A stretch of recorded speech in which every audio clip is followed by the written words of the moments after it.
आज खुदावन के एक बार फिर से शुक्रगुजार हैं कि उसकी बारगाहों में मौजूद है। मेरे साथ देखिए खुदावन के जिंदा कलाम मुकद्दस में से दानियल नबी का सहीफा पुराने अहदनामा में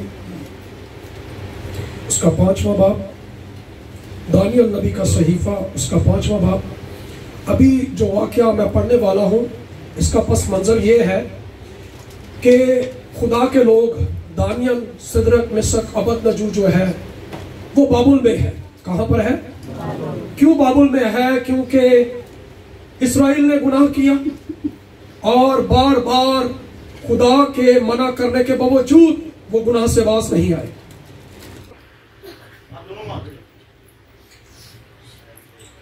अभी जिस वाक़या के ऊपर हम गौर करने वाले हैं वो ये है कि बनी इस्राएल कौम ने खुदा के बार बार नबियों को भेजने के बावजूद खुदा ने कलाम में लिखा कि बर वक्त अपने नबी भेजे और अपना कलाम उन तक पहुंचाया कि वो गुनाह से बाज आ जाए, वो गुनाह से बाज आ जाए। लेकिन वो बाज ना आए, और जब वो बाज ना आए तो कलाम में लिखा है कि खुदा ने 70 सालों के लिए, कितने सालों के लिए?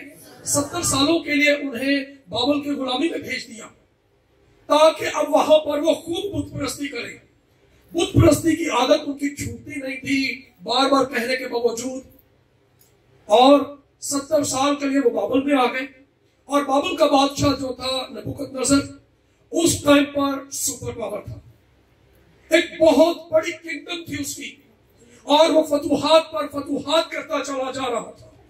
जिस तरफ भी वो जाता उस इलाके को वो फतह कर लेता, जिस तरफ उसका दिल चाहता वो उसी तरफ मार्च करता, और अपनी सल्तनत के अंदर वो बढ़ता चला जा रहा था। और उस टाइम पर, उस वक्त में बाबुल से बड़ी गवर्नमेंट, हुकूमत, बादशाही दुनिया पर नहीं थी। और ये बादशाही का एक खुमार था। इस बादशाह को और इसकी नस्ल को ये तकब्बुर के अंदर, गरूर और घमंड के अंदर पड़ गए। और वो बात जो दादा में थी वही आगे बात पोते के अंदर भी हमें दिखाई देती है। और बाबुल की हुकूमत का, बाबुल के लोगों का बड़ा गुनाह ये था कि वो घमंडी थे, और बड़े घमंड और फख्र के सबब से उनकी सल्तनत को खुदा ने खत्म कर दिया। और ये वाकया जो अभी हम पढ़ने वाले हैं, यहाँ पर एक पार्टी का इंतजाम किया गया है, एक जश्न का, एक ईद का, एक फेस्टिवल का इंतजाम किया गया है। और इस फेस्टिवल में बहुत से उमरा और बहुत से गुजरा जितने लोग थे इस फेस्टिवल में थे, इसमें आए हुए थे। और यहाँ पर बहुत नाचरंग हो रहा था, रक्स था, मैनोशी थी, अच्छे अच्छे खाने बने हुए थे। और इस वाकया के अंदर जो अभी हम पढ़ने वाले हैं वो मैं समझता हूं हम सबों की रहनुमाई के लिए यहाँ पर दर्ज किया गया है। इस वाकया को मैं आपके लिए पढ़ना चाहूंगा। दानियल नबी का सहीफा उसका 5वां बाब, पहली आयत से कलाम में लिखा है, बेलशस्सर बादशाह ने अपने 1000 उमरा की बड़ी धूमधाम से ज़ियाफत की और उनके सामने मैनोशी की। बेलशस्सर ने महल से मसरूर होकर हुक्म किया कि सोने और चांदी के ज़रूफ जो नबूकदनेस्सर उसका बाप यरूशलेम की हैकल से निकाल लाया था लाए, ताकि बादशाह और उसकी उमरा और उसकी बीवियां और हर में उनमें मैखोरी करें। तब सोने के ज़रूफ को जो हैकल से यानी खुदा के घर से जो यरूशलेम में है लाए गए थे, लाए, और बादशाह और उसके उमरा और उसकी बीवियों और हरबों ने उन्होंने मैं पी और सोने और चांदी और पीतल और लोहे और लकड़ी और पत्थर के बुतों की हमद की। उसी वक्त आदमी के हाथ की उंगलियां जाहिर हुई और उन्होंने शमदान के मुकाबिल बादशाही महल की दीवार के गेज पर लिखा। और बादशाह ने हाथ का वो हिस्सा जो लिखता था देखा, तब बादशाह के चेहरे का रंग उड़ गया और उसके ख्यालात उसको परेशान करने लगे, यहां तक कि उसकी कमर के जोड़ ढीले हो गए और उसके घुटने एक दूसरे से टकराने लगे। बादशाह ने चिल्लाकर नजूमियों और किस्तियों और फालगिरों को हाजिर किया। बादशाह ने बाबल के हकीमों से कहा कि जो कोई इस नविश्ते को पढ़े वो इसका मतलब मुझसे बयान करे। अरगवानी खिल्लत पहनाया जाएगा, उसकी गर्दन में जरीन तोक पहनाया जाएगा और वो ममलकत में तीसरे दर्जे का हाकिम होगा। आमीन। जब वो पार्टी चल रही थी, जब वो ज़ियाफत चल रही थी, पार्टी अपने अरूज पर है, गाना बजाना अपने अरूज पर है, खाना पीना अपने अरूज पर है, शोर शराबा अपने अरूज पर है। सब खुशी कर रहे हैं, नारे मार रहे हैं, चीखों पुकार कर रहे हैं, एक दूसरे से मजाक कर रहे हैं। उसी लम्हा किसी ने बादशाह के कान में कहा कि बादशाह, वो ज़रूर जो तेरा बाप यरूशलेम से लाया था वो भी मंगवाए जाए, इस पार्टी में वो भी मंगवाए जाए और उनमें मैखोरी की जाए। बादशाह ने हुक्म किया और वो पार्टी और ज्यादा उसमें शोर शराबा होने लगा और उस सारे वाकया की याद की जाने लगी कि ये हैकल के स्वरूप है जो मेरा बाप, मेरा दादा यरूशलेम से लाया है। और जब उन बर्तनों में मैखोरी की गई तो कलाम में लिखा है उसी लम्हा, किस लम्हा? उसी लम्हा देर नहीं हुई, उसी लम्हा एक हाथ, सिर्फ एक हाथ था, उसके पीछे कोई बॉडी नहीं थी, सिर्फ हाथ, एक हाथ था जो दीवार के ऊपर लिखने लगा। और जो नविश्ता लिखा गया, उस नविश्ते को देखकर, उस हाथ को देखकर सब हैरान हो गए। उस पार्टी के अंदर पिन साइलेंट हो गया, खामोशी छा गई, सब खौफजदा हो गए, सब डर गए, सब परेशान हो गए, सब हैरान हो गए कि ये क्या हो गया है। ये पार्टी तो बड़े अरूज पर थी, बड़ी खुशी थी, बड़ी शादमानी थी, बड़ा नाच गाना हो रहा था और सब खौफजदा हो गए। और जब बादशाह ने देखा तो कलाम में लिखा है कि उसकी कमर के जोड़ ढीले हो गए, मोहरे उसके ढीले हो गए, उसकी कमर के जोड़ हिल गए, उसके टखनों के जोड़ ढीले हो गए और उसकी जान में जान न रही। वो डर गया, वो खौफजदा हो गया कि ये नविश्ता क्या लिखा गया है इस दीवार के ऊपर। और वो उसको पढ़ने की कोशिश करने लगा लेकिन वो ना पढ़ सका। बादशाह, उस दौर के बादशाह आज के बादशाहों की तरह नहीं थे, वो इल्म रखने वाले लोग थे। बादशाह पढ़े लिखे लोग हुआ करते थे, उनको ट्रेनिंग दी जाती थी, उनको तरबियत दी जाती थी। बादशाह पढ़ा लिखा आदमी था, अपनी तालीम, अपने इल्म, अपने फलसफे के बावजूद वो उस नविश्ते को पढ़ ना सका। और उसने अपने ममलकत में ऐलान किया कि सब फालगिरों को बुलाया जाए, सब नजूमियों को बुलाया जाए, सब आलिमों को, दानिश्वरों को बुलाया जाए। जो कोई इस नविश्ते को पढ़ेगा उसके गले में एक हार पहनाया जाएगा और वो मेरे बाद तीसरे दर्जे का हाकिम होगा, मतलब वो हमारी ही लड़ी से गिना जाएगा, उसको इख्तियार दे दिया जाएगा, उसको बादशाही दे दी जाएगी। लेकिन उसकी तमाम सल्तनत के अंदर उस नविश्ते को कोई ना पढ़ सका। बादशाह की मां उस पार्टी में नहीं थी।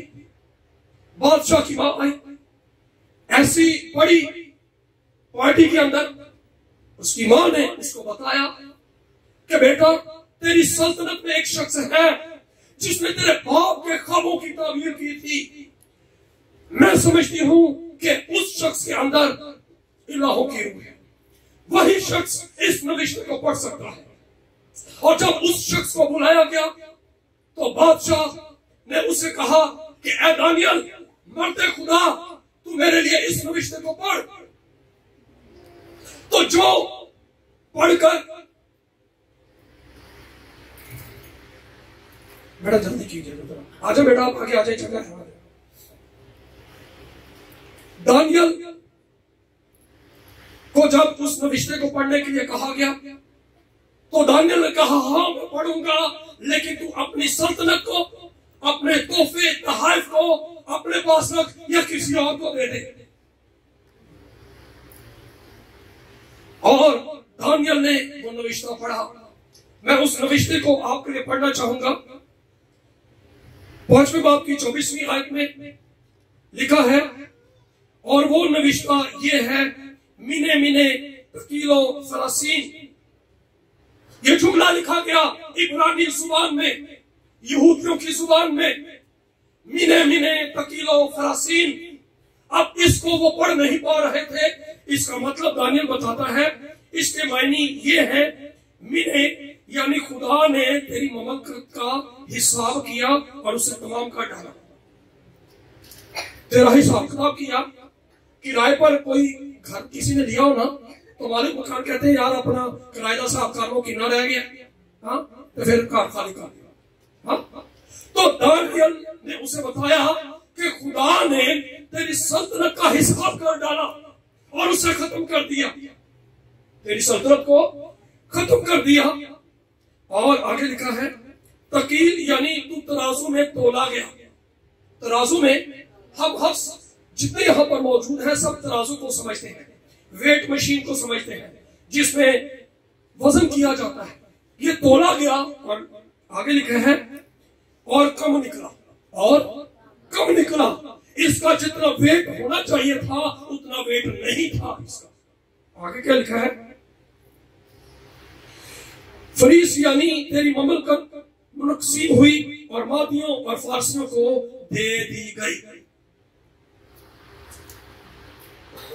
बादशाह को दानियल ने बताया कि तेरा हिसाब किताब किया गया और तेरी सल्तनत खत्म कर दी गई।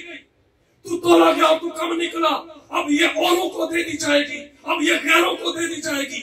और कलाम में लिखा है, उसी रात, किस रात? उसी रात जब दानियल ने उसको वो नविश्ता पढ़कर सुनाया, उसी रात मादियों और फारसियों ने दानियल के कहे के मुताबिक बाबल की हुकूमत पर हमला किया और उसकी तमाम सल्तनत को ले लिया। उसकी गवर्नमेंट जाती रही। क्यों इस शख्स के साथ ऐसा हुआ? एक रात के अंदर इसकी सल्तनत को खत्म कर दिया गया। लिखा तू तोला गया, तू कम निकला। क्यों इसके साथ ऐसा हुआ?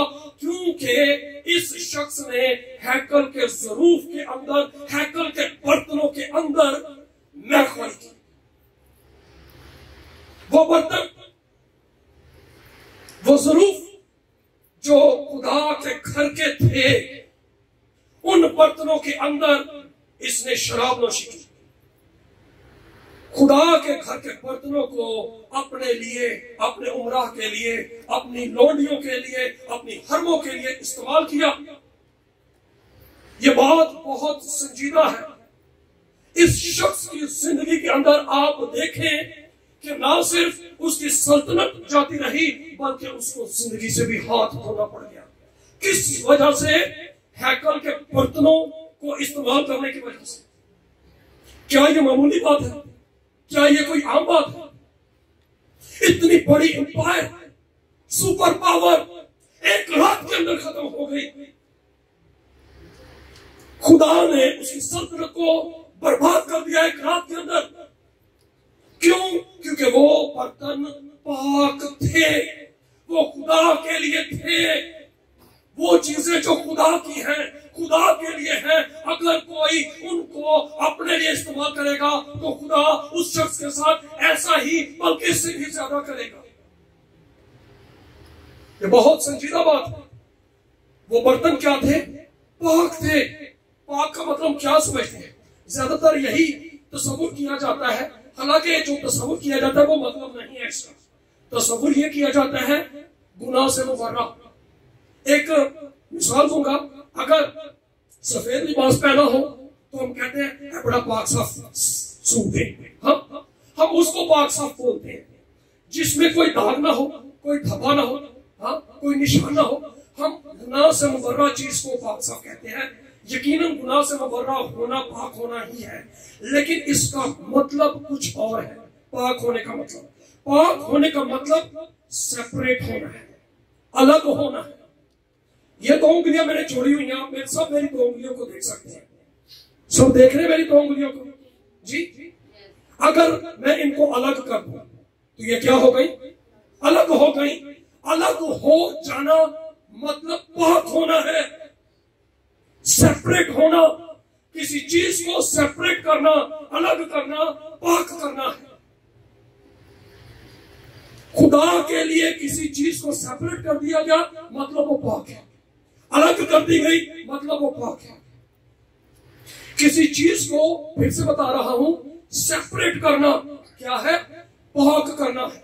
कलाम में लिखा है, खुदा ने गिनती की किताब उसके 8वें बाब में लावियों के लिए लिखा कि तू लावियों को यानी बनी इस्राएल में से अलग करके उनको पाक करना।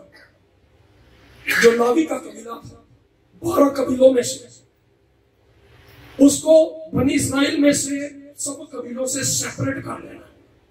सेपरेट कर देने का मतलब पाक करना है, और पाक करने का मतलब अब ये खुदा के लिए मखसूस हो गए, जो दूसरी बात है। लेकिन अलग कर देने का मतलब पाक होना है।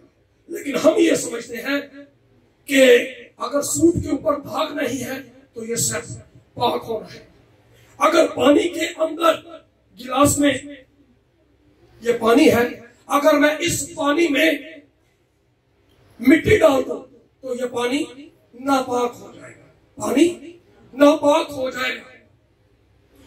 लेकिन अगर उस पानी में से मिट्टी को अलग कर दिया जाए तो पानी पाक हो जाएगा। सेपरेट कर देना, किसी चीज को सेपरेट कर देना, अलग कर देना, ये पाकीज़गी है। अब जब इन्होंने हैकल के बर्तनों को जो मखसूस किए हुए थे, जो पाक थे, उन बर्तनों के अंदर इन्होंने मैखारी की, और कलाम में लिखा कि उसी रात वो बर्तन खुदा के थे, वो जरूर खुदा के लिए थे, खुदा के लिए मखसूस हो चुके थे। कलाम में क्या लिखा है, मैं आपके लिए पढ़ना चाहूंगा। कुरिन्थियों का खत उसका 6वां बाब और उसकी 18वीं आयत। देखिए, जितने बड़ा आदमी बदन में से बाहर करता है, बाहर है, मगर हराम का अपने बदन का भी गुनाहगार है। कलाम में लिखा है कि अब तुम नहीं जानते कि तुम्हारा बदन रूहुल कुद्स का मक़दिस है, और जो तुम्हें बसा हुआ है, और तुमको खुदा की तरफ से मिला है। और 3 बाब की 17वीं आयत में लिखा है, अगर कोई खुदा के मक़दिस को बर्बाद करेगा तो खुदा उसको बर्बाद करेगा, क्योंकि खुदा का मक़दिस पाक है और वो तुम हो। खुदा ने गैर कौमों को अपने ज़रूफ इस्तेमाल करने पर नहीं छोड़ा। तो पौलुस कहता है, मैं और आप खुदा का मक़दिस है, खुदा का मक़दिस है, और खुदा का रूह हमें बसा हुआ है, खुदा का रूह हमें बसा हुआ है। अगर कोई खुदा के मक़दिस को नापाक करेगा तो खुदा उसको बर्बाद कर देगा। हम खुदा के मक़दिस को किस तरह से नापाक करते हैं? हमारा बदन हम देखने से, सुनने से, बोलने से, अपने हाथों से, अपने दिल और ज़हन के ख्यालात से इस बदन को नापाक करते हैं। ज़बूर 24 में लिखा है, खुदावंद के पहाड़ पर कौन खड़ा होगा? लिखा है कि वो जिसके हाथ साफ है और जिसका दिल पाक है। हाथों का साफ होना और दिल का पाक होना, ये सबसे अहम बात है। इससे हम खुदा के घर को पाक और नापाक कर सकते हैं। अगर इन हाथों से किसी को नुकसान पहुंचा है, चोरी की है, किसी को कत्ल किया है, किसी से रिश्वत ली है, किसी को रिश्वत दी है, किसी को बेसबब मारा है, किसी पर जुल्म किया है, तो ये हाथ पाक नहीं है। हमने अपने हाथों को इन कामों से सेपरेट नहीं किया। अगर हमारे कान ऐब जोई सुनने से बाज नहीं आते, तो हम ऐब जोई सुनकर इन कानों से अपने बदन को नापाक कर रहे हैं। ऐब जोई के नवाले कलाम में लिखा है अमसाल की किताब में, बड़े लजीज हैं, ये खूब हजम हो जाते हैं। अगर किसी में ऐब ढूंढना हो, ऐब जोई का मतलब है ऐब का जिक्र करना, किसी की कमजोरी का जिक्र करना और उसका तस्करा इस तरह से करना कि सुनने वाले का दिल खुश हो, उसका दिल करे मुझे और बताया जाए, इस बात को बंद न किया जाए, इसको कंटिन्यू किया जाए। ऐसे नवाले लिखा खूब हजम हो जाते हैं। पेट भर गया, हाँ आज अच्छियां करना पता लगे और मेरी सच्चाई का पता लगे, असल की सी नकल की है। हम अपने कानों से, अपनी आंखों से, आज जिस दौर में हम हैं, ये फोन आज हर शख्स के सामने है। किसी दौर में जब हम फिल्में देखा करते थे, तो अगर उसमें गाना आ जाता था ना, तो बड़े बुजुर्ग कहते थे गाने को आगे निकाल दो।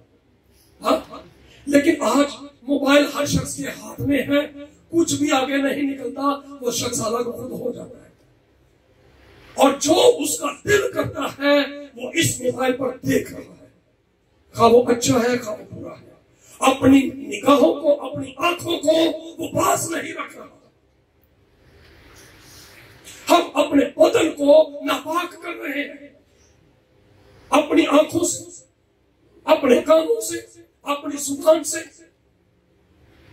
बड़ी बड़ी बातें बोलते हैं, बड़ी घमंड की बातें और दूसरों का दिल दुखा देने वाली बातें। कलाम में लिखा है कि बेताबुल बोलने वाले की बातें तलवार की तरह छेद देती हैं। तो तलवार से घाव किसी को लगे ना तो बड़ा जख्म होता है, तो किसी आदमी की बात किसी को इसी तरह से जख्म लगा देती है और बड़ा खुश होता है। देखिए नहीं उनसे आ गया है, कौन याद कर पाएगा, तो बड़ा फख्र करते हैं हम ऐसी बातों पर। हमें अपने बोलने पर बहुत मोहतात होना चाहिए। दाऊद क्या कहते हैं, ज़बूर 141 हम गाते हैं ना, मुंह ते निगाह बाण बिठा, अपने मुंह पर वो निगाह बाण बिठाने के लिए कहता है मेरे मुंह को कंट्रोल कर, मेरी जुबान को कंट्रोल कर। याकूब कहता है कि इंसान की जुबान जहर कातिल की तरह है, ये आग लगा देती है। आप बात करें तो आग लग जाती है, सर छत को जाके लगता है, पारा ही हो जाता है। कोई बात इस तरह से बताता है तन मन में आग लग जाती है। बात बताने का अंदाज कुछ इस तरह से होता है कि सुनने वाला खतरनाक होता है, लड़ने पर मरने पर तैयार हो जाता है। हमने अक्सर ये वाकया देखे सुने कि औरतें अपने घर के मर्दों को इस तरह से बात बताती हैं कि वो बात को सुनते ही उसको चेक नहीं करता, बल्कि जाकर जिसके लिए वो बात कही गई उससे झगड़ा शुरू कर देता है और वो झगड़ा इस हद तक करता है वो कत्लो घर तक उतर आता है। ये मैं खास तौर पर बहनों से इस बात के लिए कहूंगा कि हमेशा बात को सॉफ्ट करके, नरम करके बताएं। आप उसको आग को भड़का कर ना बताएं, क्योंकि जब आप किसी बात को इस तरह से बताएंगी तो लड़ाई बढ़ेगी, कम नहीं होगी। इसी वजह से तो घरानों के अंदर लड़ाई खत्म नहीं होती। तो याकूब कहते हैं जुबान जो है जहर कातिल, हम अपनी जुबान से जहर उगल रहे हैं। कलाम में पौलुस कहता है तुम्हारा कलाम ऐसा पुरफजल और नमकीन हो कि तुम्हें हर एक को मुनासिब जवाब देना चाहिए। हमारा कलाम ऐसा हो, हम ऐसा बोले कि सुनने वालों पर फजल हो जाए। हालेलुया। उस पर फजल नहीं है, लेकिन जो बात हम कर रहे हैं वो खुदा पर ईमान में है। खुदा उसका दिल करे कि यार मैं भी खुदा को जानूं, उसका दिल करे कि मैं भी इस शख्स की तरह बन जाऊं, मसीह के पीछे चलूं। लेकिन आज हमारा हाल क्या है? कलाम में लिखा है तुम्हारे चाल चलन के सबब से गैर कौमों में खुदा के नाम की तकफीर होती है, खुदा की इज्जत नहीं होती, हमारे चाल चलन से इज्जत नहीं होती, खुदा की इंसल्ट होती है। क्यों? क्योंकि हम अपने बदन को इस तरह से इस्तेमाल कर रहे हैं। कलाम में लिखा है खुदा ने एक रोज याकूब से कलाम किया और खुदा ने उससे कहा उठ बैतेल को जा, वहां जा जहां मैं उस वक्त तुझे दिखाई दिया था जब तू अपने भाई इसौ से भागकर जा रहा था। राह में खुदावंद से मुलाकात हुई याकूब की। तो कलाम में लिखा है कि याकूब ने अपने दरमियान से सब बेगाना देवताओं को दूर किया। क्या किया? दूर किया। और इसके आगे भी लिखा है चलकर बेगाना देवताओं को दूर किया और अपने कान के मुंदरे याकूब को दे दिए। वो कानों में जो बालियां पहन रखी थी बड़ी उन्होंने, वो उनके देवताओं से बिलोंग करते थे। आज हम किस तरह का जेवर पहनते हैं, हाँ? किस तरह का फैशन करते हैं। आजकल एक बड़ा मशहूर जो ब्रांड है, बड़े शौक से बच्चे उसके कपड़े पहन रहे हैं, अपने घरों में उसको सजाया जा रहा है। अगर मैं आपको ये कहूं कि इस फोन के ऊपर इंडियन देवी जो है काली देवी, उसकी एक तस्वीर इसके ऊपर प्रिंट कर दूं, तो क्या इस फोन को कोई लेकर अपने घर में रखना चाहेगा? बताएं, हाथ खड़ा करे, कौन लेना चाहेगा? क्या उस काली देवी की तस्वीर जिस पर बनी हो कोई अपने घर में रखना चाहेगा? नहीं रखना चाहेगा। लेकिन आज जिन लोगों को आप अपने घरों में उस ब्रांड को इस्तेमाल करते हुए देखें तो वो ब्रांड यूनानी देवी के नाम से था, उसके ऊपर यूनानी देवी की तस्वीर बनी हुई है। फिर साचे वो यूनानी देवताओं में से एक देवी थी। आज बड़े शौक से लोग इस ब्रांड को यूज करते हैं और नहीं जानते कि लानत को अपने घर के अंदर ले आए। बड़ा शौक है, हम किसी बात की तहकीक नहीं करते, किसी बात को देखते नहीं कि उसके ऊपर जो तस्वीर बनी हुई है वो यूनानी देवी की तस्वीर है। पहने रखे, लानत को अपने घर में दावत दी हुई है, फिर कहते नहीं साढ़े को लड़ाई नहीं मुकदी। कैसे जाएगी जब उन चीजों को आपने अपने साथ जोड़ रखा है। याकूब और उसके लोगों ने क्या किया? तो मुंदरे उतार दिए, सेपरेट हो गए, अलग हो गए। जब तक अलग नहीं होंगे खुदा बरकत नहीं देगा। बनी इस्राएल कौम, अब न सिर्फ खुदा का वादा था उनसे, बल्कि उनकी एक खूबसूरत बात आज आपको बताने जा रहा है। जब जब जब जब वो खुदा की तरफ रुजू हुए, जब जब आज भी जब जब वो खुदा की तरफ रुजू हुए तो उन्होंने अपने आप को चीजों से सेपरेट कर लिया, अपने आप को चीजों से सेपरेट कर लिया। पहली बात अब्राहम का वादा उनके साथ, और दूसरी बात जब भी उन्होंने रुजू किया, उन्होंने खुदा की तरफ रुख किया, उन्होंने उन चीजों को हमेशा अपने आप से दूर कर दिया।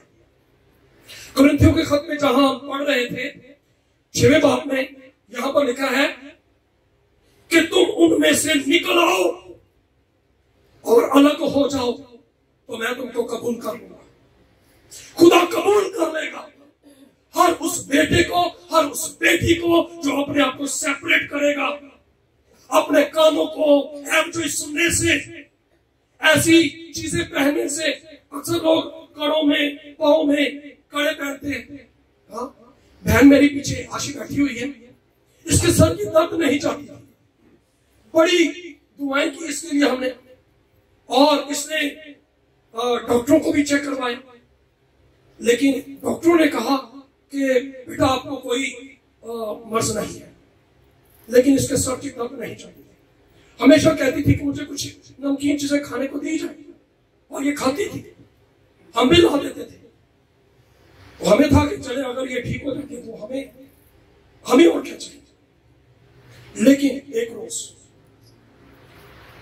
मैंने इसे कहा बेटा तुम खुदा के पास जाओ और खुदा से माफी मांगो। ले भाई मैं की कहता है, मैं तो कुछ भी नहीं। हाँ, अक्सर हम ऐसा कहते हैं, अक्सर हम ऐसा कहते हैं कि मैं की कहता है, मैं तो कुछ भी नहीं किया। यकीनन हमने कुछ नहीं किया, लेकिन फिर ऐसा क्यों है? अगर कुछ नहीं किया, ये हालात, ये मामलात, ये वाकयात क्यों है? अगर कुछ नहीं किया, इसका मतलब कुछ किया हुआ है, इसका मतलब कुछ किया हुआ है। घर में अक्सर बूढ़ी औरतें लड़ाई की कोई बात करेंगी, मैं की किया, कह भी देना है तो बात सुनना कहना मैं की किया। अक्सर बूढ़ी औरतों की हमने ये आदत देखी, वो बात भी कर देती और बाद में मैं तो कुछ नहीं किया। भाई अगर आपने कुछ नहीं कहा तो फिर घर में लड़ाई क्यों हुई? सवाल तो ये है, इसका मतलब कुछ कहा है तो लड़ाई हुई है। तो ऐसी बातों से हमेशा परहेज करें जिससे लड़ाई हो। एक बार कहा, कुछ अर्से बाद फिर कहा, और हम दुआ पर थे पादरी जस्टिन साहब के घर में, तो वहां पर हम दुआ कर रहे थे, खुदा ने वहां पर जाहिर कर दिया कि क्या मामला है। राशिद घर आया, राशिद ने बात की, राशिद ने नहीं बताया, ऐसा ही राशिद हाँ तो दुआ करी, लेकिन जब उसने खुद दुआ की आशी ने, तो खुदा ने उसको सब साफ दिखा दिया। ऐसा ही बैठे हाँ, तो दुआ के बाद खुदा ने इसको सब कुछ दिखा दिया, और इसको ये दिखाया गया कि एक हमसाई बहन थी, ये उसके साथ किसी दरबार पर गई है। ये 1998 का वाकया है। फिर इसको वो वक्त भी याद आया और वो कपड़े भी जो पहने थे याद आए। जिस तरह से गई उस तरह वो सारा एक एक चीज खुदा ने इसकी आंखों के साथ इसको दिखाया। इसने क्या किया था? कुछ भी नहीं किया। वहां से जाते हुए नमक जो था चाटा था, ठीक है, तो उस दरबार पर इसने नमक चाटा। अब नमक चाटने से इब्लीस का इख्तियार इसके ऊपर आ गया। इसके सर की दर्द नहीं चलती, हर वक्त नमकीन चीजें, क्यों? क्योंकि इसने नमक चाटा हुआ। कलाम में खुदा ने दाऊद को नमक के अहद के साथ बादशाही दी है। सो इब्लीस जो है इन चीजों को इस तरह से यूज करता है, उसका क्लेम बन जाता है। तो इसने भी जब वो नमक चाटा तो इब्लीस का क्लेम इसके ऊपर बन गया, और इस सबब से इसके सर की तरफ नहीं जानती। लेकिन जो ही इसने इकरार किया उसके बाद आज तक, बेटा ठीक हो, 20 साल बाद, हाँ 20 साल बाद ये इसके सर की तरफ है चली गई। क्यों? क्योंकि इसने इकरार करके उसको तर्क कर दिया। जो इकरार करके तर्क करता है, सेपरेट होता है, अलग होता है, कलाम लिखा उस पर खुदा की रहमत होगी। अगर मैं और आप आज अपने आप को गुनाह से सेपरेट कर लें, बुरी बातों से सेपरेट कर लें, गिले शिकवे शिकायत से सेपरेट कर लें, तो कलाम लिखा है तो मैं तुमको कबूल कर लूंगा। बनी इस्राइल की कामयाबी की वजह यह है कि खुदा हमेशा को कबूल क्यों कर लेता है? क्योंकि वो बड़े दिल से किसी की परवाह नहीं करते। माँ बाप की, बहन भाइयों की, रिश्तेदारों की, दोस्तों की, किसी की परवाह ना करके अपने दिल को खुदा के हुजूर में देते हैं, पाकीज़गी के लिए अपने आप को अलग करते हैं, सेपरेट करते हैं, और कलाम में लिखा है खुदा ने भी उनको कबूल कर लिया। आमीन। अगर मैं और आप अपनी मसीही जिंदगी में आगे बढ़ना चाहते हैं, बेदारी चाहते हैं, तो हमें पाकीज़गी में चलना होगा, अपने आप को सेपरेट करना होगा। अगर खुदा ने बेलशस्सर बादशाह को एक रात के अंदर खत्म कर दिया, तो मेरे और आपके लिए लिखा है जो कोई खुदा के मक़दस को बर्बाद करेगा, खुदा उसको बर्बाद करेगा। ये मेरे लिए और आपके लिए बड़ा संजीदगी का मौका है कि हम पाकीज़गी में चले। कैसे चले? पाकीज़गी में चले। क्यों? क्योंकि कलाम में लिखा है पतरस के खत में, पाक बनो, पाक क्योंकि मैं पाक हूं, खुदा फरमाता है। हमारा खुदा पाक है। वो गुनाह, कलाम में लिखा है उसमें जरा भी तारीकी नहीं है। गुनाह उससे नामुमकिन है, वो गुनाह नहीं कर सकता, गुनाह से अलग रहता है, लेकिन गुनाहगारों से मोहब्बत करता है। आमीन। आइए अपने सब को झुकाएं।